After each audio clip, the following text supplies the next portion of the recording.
गृहरक्षक दलाचा 79वा वर्धापन दिन जळगावात विविध उपक्रम राबवून साजरा। जळगाव जामोद येथे दिनांक 12 डिसेंबर रोजी गृहरक्षक दलाचा 79वा वर्धापन दिन साजरा करण्यात आला। 1946 मध्ये मुंबईतील जातीय दंगलीच्या पार्श्वभूमीवर पोलिसांना मदत करण्यासाठी होमगार्डची स्थापना करण्यात आली होते।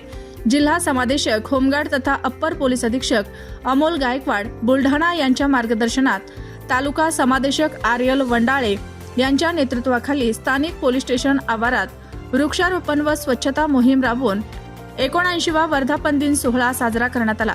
होमगार्ड हे समाजाचे एक महत्त्वाचे स्वयंसेवी दल असून जे देशाच्या अंतर्गत सुरक्षा आणि आपत्कालीन व्यवस्थापनात महत्त्वाची भूमिका बजावण्याचे काम करत असते।